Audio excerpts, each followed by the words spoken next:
reaction and analysis. Prof, thank you so much for joining us this evening. Your take on this new cabinet? Good evening. I think there are many surprises. There's a mixed bag. Some are really new and interesting surprises. For example, Gwede Mantashe, who was indicated when he was elected as the national chairperson, is not interested in government. He wants to be a party man. Then Dr. Dlamini Zuma, who also indicated she wanted to resign as a member of parliament. She is now in the office of the president. And then I think what is, in terms of the economic portfolios, some of them are mixed.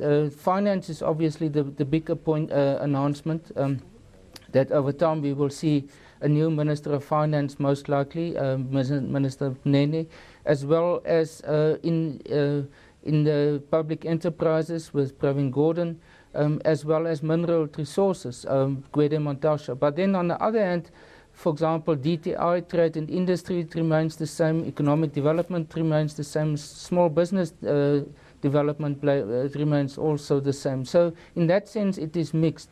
When it comes to other portfolios, I think DIRCO, the Department of International Relations and Cooperation, is completely overhauled. The minister, as well as one of the two deputy ministers, have moved. Lindiwe Sisulu is now is going to be the new minister, which I think is going to give more gravitas to the department. They lacked sort of strong leadership for the past number of years also. Then I would say, for example, rural development, the issue about the land reform. Now it is the former Minister of International Relations and Cooperation, Maite Nkoana Mashibane, is moving in that direction. I'm not sure if she's the person who's going to deal with a very tough portfolio in future and whether she has the background. Her background is in diplomacy as a former High Commissioner. So I don't think she has much of a background in this portfolio in order to deal with that. What we've also seen is, for example, that Minister Jeff Radebe was almost acting as a premier or prime minister in President Zuma's office, that he has now moved to energy, which means that he replaces Minister Maslobo, which is in itself a very important change that happened. So the combination of public enterprises, mineral resources and energy, I think, is a very important combination. Perfect. And the renewal in the new cabinet. Prof, I'd just like to take a small break there and introduce my colleague Aldrin Sempia, who's now joining me for more of these discussions. If you've just tuned into SABC News Channel 404, we've just seen the country's president, Cyril Ramaphosa, announcing his new cabinet. We're also still joined by Professor Susan Boyson, as well as SACP spokesperson Alex Mashilo. Aldrin? Well, what a night, eh? We all stood up for this. What a year already. I was actually saying earlier on that people have been complaining that the former president, Jacob Zuma, would make an announcement after midnight. And here we have the current president. Just before midnight, there is an announcement. And I guess it's an announcement that has shocked the markets as well. I see that the markets are already responding to this. The rand trading at around 11 Rand 55 cents to the dollar. Mm-hmm. And we've seen how the rand has continuously reacted to some of the political tension, sometimes political turmoil, but also political triumphs in the country. Alex, let you take that one first. And of course, what we forget to say is that the rand is being bought and sold by individuals, and its movement is an expression of the views of the rich who are able to buy it in volumes and sell it in volumes. Mm-hmm. When something they like happens, of course, they buy it, therefore it appreciates. If something they don't like happens, they sell it and it depreciates. And we actually saw the same, we actually saw the same thing, what Alex is explaining. Remember when Nhlanhla Nene was fired as the finance minister? It was big business that stepped in after even the ANC, the top officials had stepped in to reverse the decision that President Jacob Zuma had taken. And you wonder how much influence would big business have in this decision that has been taken now, that you have Nhlanhla Nene back as the finance minister? You know, well, direct and indirect influence, probably both of those. He is, as individual, he's a proven minister. He did a good job, widely acclaimed in a job when he was there, until December 2015, when the shock announcements came, and he was asked in favor of Des van Rooyen at that point, for the 4-day ministry there before Pravin Gordhan came in. So yes, the markets are responding. If the rand is at 11.55, that's actually generally Prof, good. I have to cut you there. We're still continuing with some of the reaction of that cabinet reshuffle. We're now joined on the line by the DA's Refilwe Nteke. Refilwe, thank you very much for joining us this evening. Now, what's the DA's response to the cabinet reshuffle? Look, thank you very much. Some good news and some bad news, obviously. The first one, I think, is the concern about David Mabuza being sworn in as the deputy president, which we know he's very compromised. There's a bit of a shady character coming into the fore. And then you have the likes of Nomvula Mokonyane going into a very crucial position, such as communication. But we also want to welcome Pravin Gordhan getting state-owned entities, public enterprises. I think he would do a good job there. And definitely another person that we welcome to see back coming into the fore is Nhlanhla Nene. And yeah, it's a mixed bag, so it's a bit concerning. We would have thought he said it's a change, and we wanted a complete clean change. Compromised individuals such as Nomvula, we were hoping would not be coming back because they should actually be off like the rest of the cabinet that has come off. Just finally, Refilwe, let's look at the market reaction. My colleague Aldrin was giving us a look at the rand and how good it looks at the moment. Your take on that part? Look, the rand, I don't think is a good way to look at the South African economy in totality. We've had the rand moving up and down. I'm glad it's strengthening right now, but I'm worried about some of the people that have been brought into the fore. Even somebody like Malusi Gigaba, who's been implicated in state capture, coming back to Home Affairs. It's a bit dicey there. But I think we welcome as long as the country is growing, because we know our country economy ultimately needs to be strengthened, and we need to have better. We need to revitalize the economy and get jobs going in South Africa. Refilwe, we'll have to leave it there. Thank you very much for joining us on SABC News. That was the DA's Refilwe Nteke giving us some reaction there. Prof, let me actually start off with what Refilwe mentioned there, and that is Malusi Gigaba now coming back as Minister of Home Affairs. Not only does he go back as Minister of Home Affairs, but there's now also this court finding that he had lied under oath while he was Minister of Home Affairs.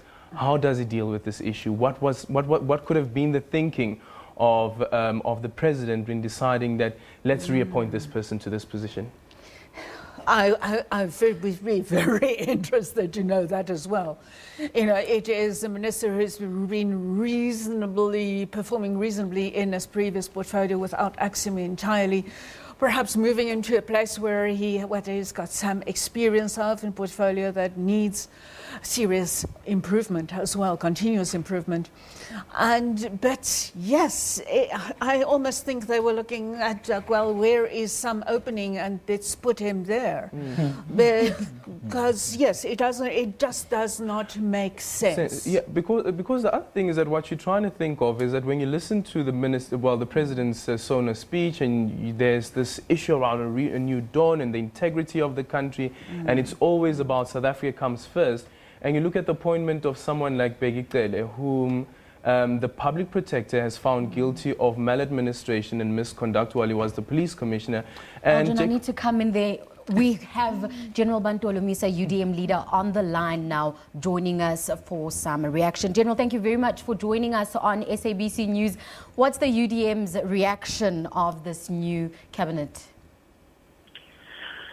It's clear that this is a compromised cabinet reshuffle, a recycling of long-serving cabinet members who look tired. It's worse because others have dismally failed in their previous departments. Others are likely to feature prominently in the state capture inquiry, especially the architect of the state capture inquiry, Malusi Gigaba. And also you have Zweli Mkhize, who was demanding 10% from PRASA. We had a few weeks ago from parliamentary hearings. And then you have it's a joke. You reward people like Batabile and promote them to the presidency. This is a snap and an insult to the intelligence of people of South Africa. So we're not impressed. Thank you very much, General. We'll have to leave it there. That was the UDM leader, General Bantu Limisa, giving us some of that reaction and him mentioning some of the points that we've discussed this evening, saying it's very interesting that some of the people who were implicated in the state capture report and those allegations around that have been retained in this cabinet. But I think it's also, I agree, but it's also important to notice which names are not there. Yes. David van Rooyen, Matlobo, and Bongo, simultaneously Mutambe, Brown, Zwane. 6 names there And that's a that lot. are very, very important. They are not there anymore.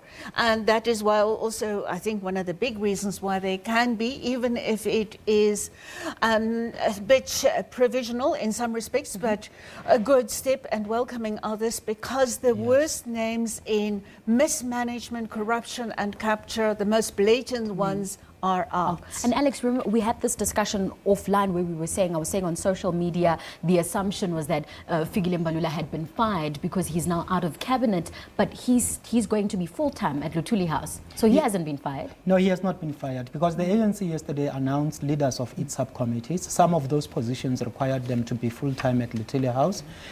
And specifically, it was announced that he will be full-time at Luthuli House, along with other subcommittee leaders who are required to be full-time. But I wanted to return to the issue of the market. It is important to look at the behavior of those, because I don't think that the rand is alive.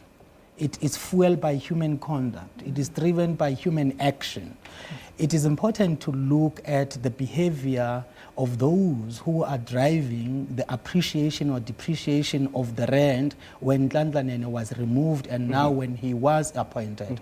But it will be a mistake to think that Nhlanhla Nene is reappointed to that position simply because those people who control the rand said so. By the way, his dismissal from the cabinet was widely rejected by many sections of the South African society, not least the South African Communist Party, COSATU, even, within our movement itself. Yeah. Let us quickly bring in Kenneth Misha, Reverend Kenneth Misha from the SADP. Thank you so much for joining us this evening. Just listening to what Alex had to say about Nhlanhla Nene now being reappointed as the finance minister, is this something that you welcome as the SADP? Well, the SADP definitely welcomes the appointment of Nhlanhla Nene. We remember that when he was the finance minister, there was stability in the markets. He was a man that was respected internationally. He was a man that had convictions. You remember that one of the reasons we believe he was removed by the president, former President Jacob Zuma, was that he was opposed to the plans that the president was pushing for a nuclear deal. And he said that it was expensive, South Africa would not afford it, and it was not necessary. At this time, we had enough energy. Well, that's what he said.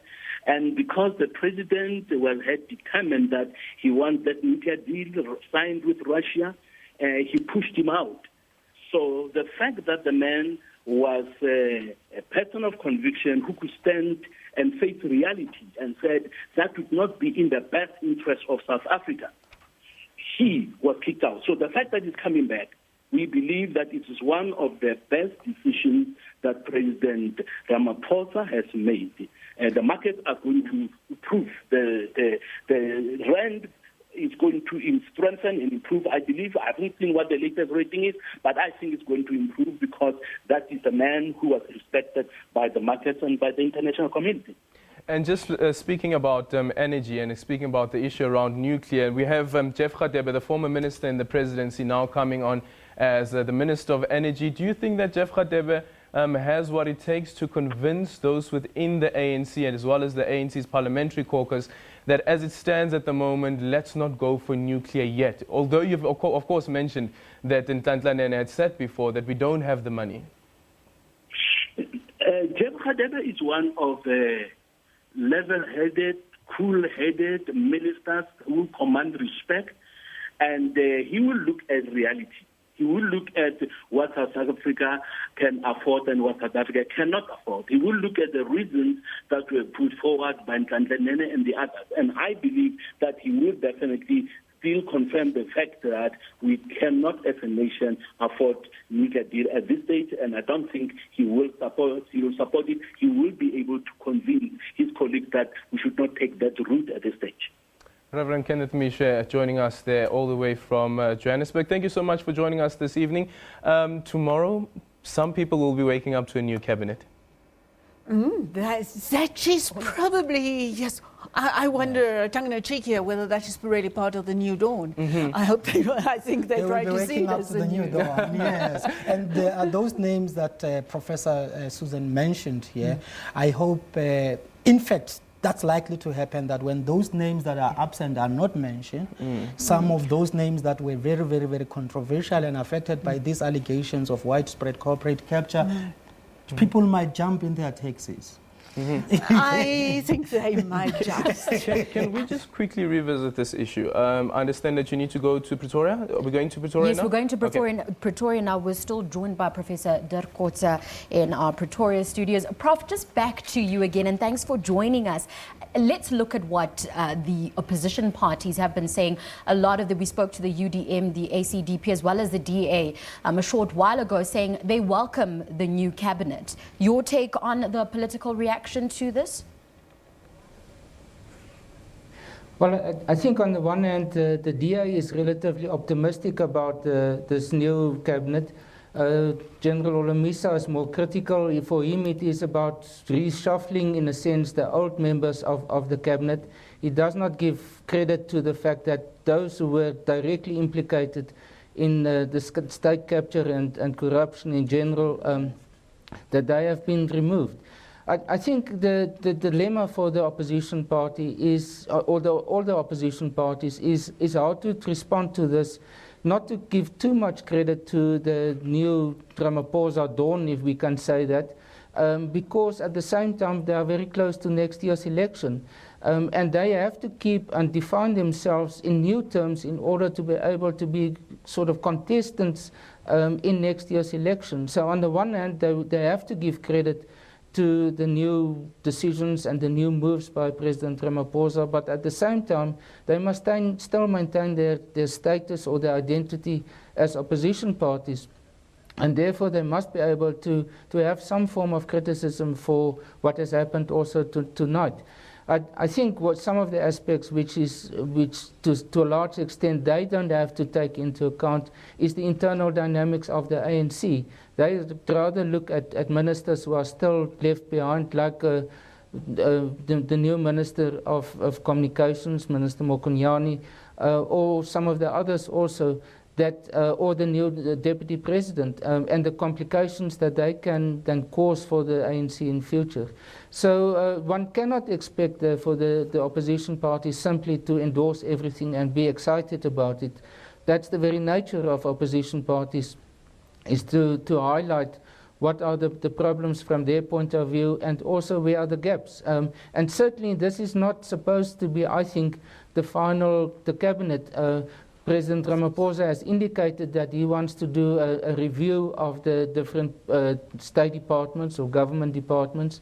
We've seen in 1996 how President Mandela, with the Deputy President Mbeki, introduced the Presidential Review Commission chaired by Vincent Mapai, and how substantially they changed it, introduced the cluster system. And I think something similar is necessary now. But President Ramaphosa also indicated that it will take some months to do this. And I think with the election of next year, as well as this in the pipeline, this is possibly an interim government or interim cabinet, at least until next year's election, when he will have another opportunity maybe to introduce a much more original or a cabinet of his own choice, rather than this one, which I think is a bit of a compromise still. Well, thank you so much to Professor Terkotse there. Let's now go straight to the APC's Themba Gori, who joins us now. Good evening. Thank you so much for joining us, Mr. Gori. Just your quick reaction to this announcement made by the President? Thank you very much, Aldrin. whilst as the EPC were concerned more about policies than personalities, we nonetheless cannot escape, talking to a few standout individuals. I think the real surprise was the appointment of Nhlanhla Nene as the Minister of Finance. I think none of us could have imagined that.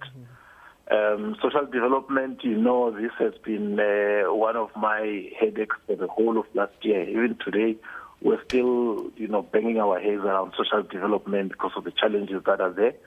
We hope the new minister will bring about some, positive energy into resolving this looming crisis around the post office and SASSA in relation to the social grants come the beginning of April.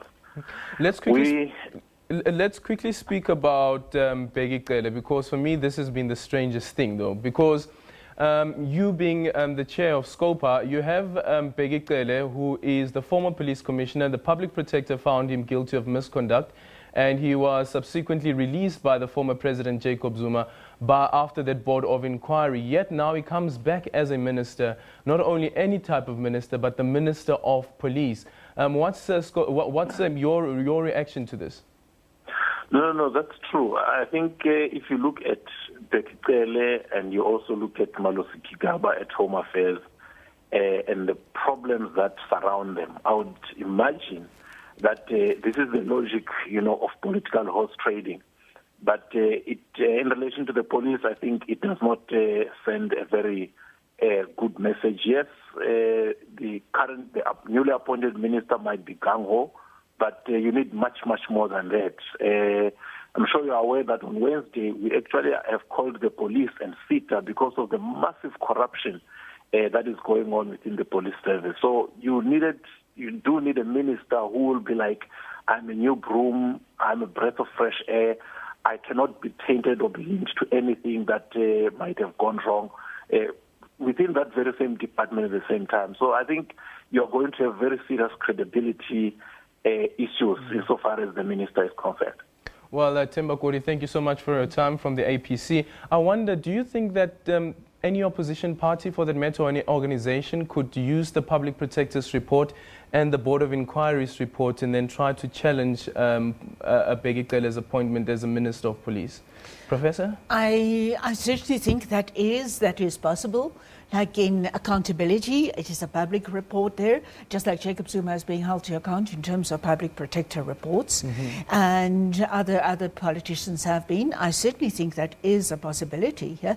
I tend to think that somebody as tough and hardened through that battle and could probably handle the police and could probably cut through all the defenses and pretenses, and if he really puts his mind to it and gets all the necessary support around him, maybe it takes a person like that to pull a department like that together.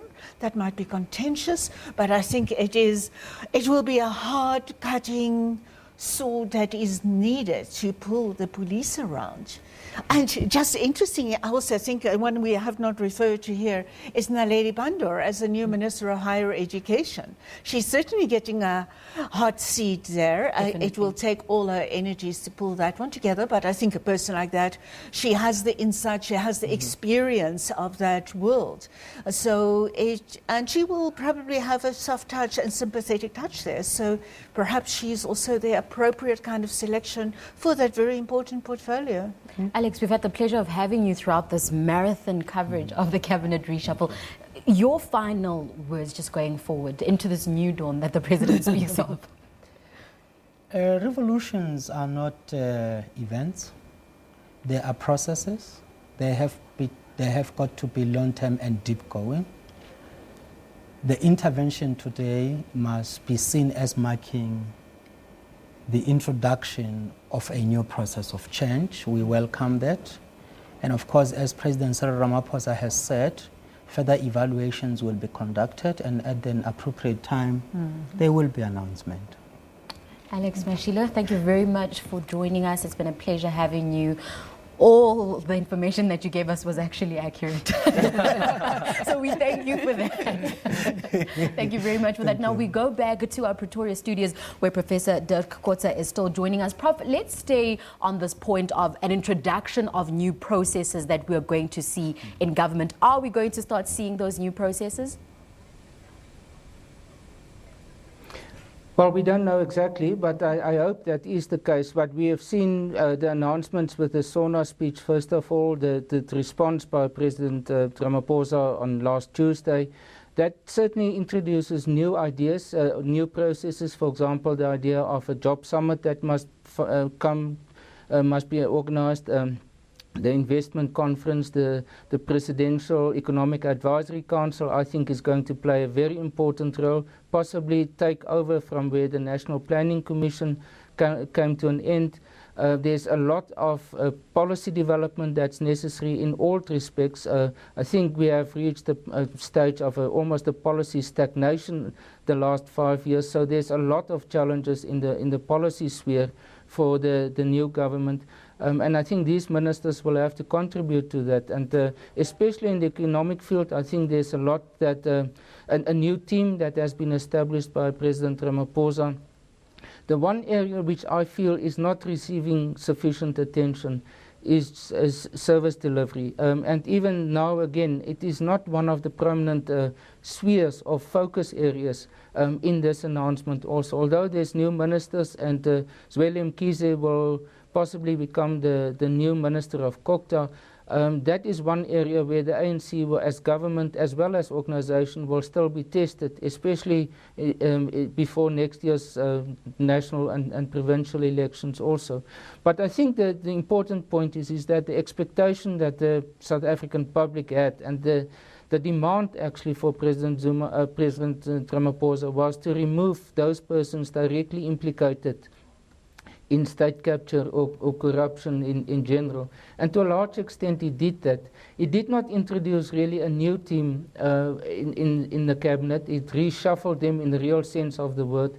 But there are not many newcomers in the cabinet. And I think he will have to start to think about that, as well as reconfiguring the public sector in general, how to make it more streamlined, more effective, and also therefore to address the new issues that are emerging for both South Africa in terms of its regional role, its international role, the global role that it plays, as well as the way in which the South African economy is changing, and how, for example, education has to adjust to the new demands of the economy. So I think there's a lot on the plate of President Ramaphosa. And he will possibly use the next few months in order to really determine what is the future of how he must restructure his cabinet, his government, and the public sector in general. Well, let's go to Zwelinzima Vavi, SAFTU's General Secretary, who joins us now on the line. Mr. Vavi, thank you so much for joining us this evening. Just your quick reaction to this announcement that has been made by the President. Are there any interesting names that you've seen featured on this list? Well, if I was to make a claim that this is a shocker and a surprise, it will be such a blue lie. The reality that I think all of us must appreciate is that any move by the President will reflect the terrible compromise that emerged from the ANC conference. It's an amoeba. It's a unity that have absolutely nothing to do with principle or renewal. And one side is renewal, on the other side is several steps moving back into the darker days of the Zuma administration. That's unfortunately what came out of that ANC conference. To have Didi Mabuza as a deputy president is simply unavoidable because he's a deputy president of the ANC. But is that a statement for renewal? Is that a statement into a different direction? Have anybody read the affidavits that are circulating about what people who are saying were working for Mabuza are making terrible claims? Have anybody read the book written by Mzilikazi, Africa, on the Nothing Left to Steal, is saying about the role of Mabuza, the allegations he's facing on the elimination of opponents, massive corruption scandals, all bottled through more like a dictatorial tendency. And that's quite scary. I mean, to even think that he may end up a deputy president if the ANC continues to receive a majority is absolutely scary. Should send shivers in the spines of anybody who cares about a decent society. I think we will go back to Zuma's administration and West, the type of killings that we have seen in Mpumalanga and in KwaZulu-Natal. The other appointments also reflect the same type of compromises. Thula Nxesi, the minister, was trying to convince us that there is something called the fire pool. Is returned back to the position to give him an honor for doing that. Malusi Gigaba, absolutely disappointing that he's still retained in cabinet. He's back now into the Home Affairs, where he faced allegations of outsourcing everything to the Guptas, and look, too many things that are quite disappointing. But I must say, the chopping of some of these most rogue guys is quite welcome. Lynn Brown, Musebenzi Zwane, Des van Rooyen, Malusi being removed from the finance. That's quite a good story to say today. But overall, it's a terrible compromise. It's an amoeba, and it will reflect a organization in quagmire, paralyzed by divisions, unable to lead South Africa decisively into a new direction post the Zuma administration. And what do you make of Dr. Nkosazana Dlamini Zuma replacing Jeff Radebe as the minister in the presidency? Well, look, the Nkosazana, I don't want to say I know two Nkosazana Dlamini Zuma. The one that went into the AU, absolute hero, respected policy developer and manager of complex issues in the Home Affairs, and before that in the Department of Health. And maybe the old Nkosazana who is not walking around with the likes of Des van Rooyen, the guy who was a spokesperson of MK, the cook that is a celebrated fraudster. Can't remember his name now. All of them. I hope that Nkosazana doesn't return, and that the old Nkosazana Dlamini Zuma we celebrated will be the one that is monitoring, because that's her strength. Her strength has always been policy, processor, a person that is absolutely attitude with an unbelievable passion in terms of managing processes. I hope that Nkosazana returns. A final one, Gwede Mantashe, the former Secretary General of the ANC, former Secretary General of the National Union of Mine Workers, now comes in as a Minister of Mining. What does this mean? Do you think that he will be able to ensure that we don't lose as many jobs as we currently are in the mining sector? There's one thing that I'm sure was considered, is that he knows the mining industry in and out, just like he knows his hand. I think that is going to give him lots of advantages. Nobody can mess and play rings around him, and nobody can tell him about the workings of the mine underground or processing and export. Everything he knows.